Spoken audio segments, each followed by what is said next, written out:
There's a part of the brain that rarely gets credit in a world obsessed with speed, analysis, and optimization.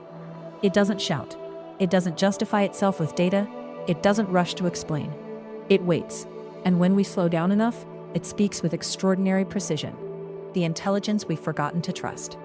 This is the older, instinctive brain, the part that evolved long before language, logic, and performance metrics. It governs survival, rhythm, sensation, intuition, and pattern recognition. It is the brain that feels truth before it thinks it.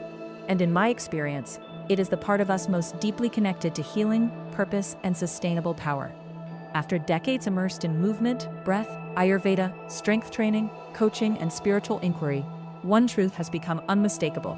Lasting transformation does not come from forcing change through the thinking mind alone. It comes from re-establishing trust with this quieter intelligence that already knows how to regulate, adapt, and respond. The modern world trains us to live almost exclusively in the newer layers of the brain. The prefrontal cortex excels at planning, problem-solving, comparison, and future projection. These are useful capacities, but when they dominate unchecked, they create chronic tension. Overthinking replaces sensing. Control replaces attunement. We override signals of fatigue, hunger, grief, and misalignment because they don't fit the agenda. The body is messenger. The instinctive brain speaks through the body, through breath patterns, gut sensations, posture, energy levels, and emotional tone. It is deeply responsive to rhythm, safety, and consistency. When we ignore it, the body tightens, the nervous system stays on high alert, and even the most disciplined practices become hollow. When we listen, regulation begins almost immediately.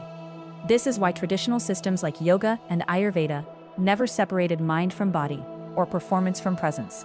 Ashtanga, in particular, is not just a physical discipline. It is a dialogue with the instinctive brain. The steady breath, the repetition of sequence, the emphasis on gaze and internal focus all signal safety to the nervous system. Over time, this allows the older brain to soften its defenses and resume its natural role as guide rather than guard. The same principle applies in strength training when it is approached with awareness rather than aggression. True strength is not built by dissociation. It is built by listening to timing, load tolerance, recovery signals, and internal feedback. The instinctive brain knows when to push and when to pause. When we override it consistently, injuries, burnout, and loss of motivation follow. When we honor it, resilience compounds. Purpose is felt before it's defined.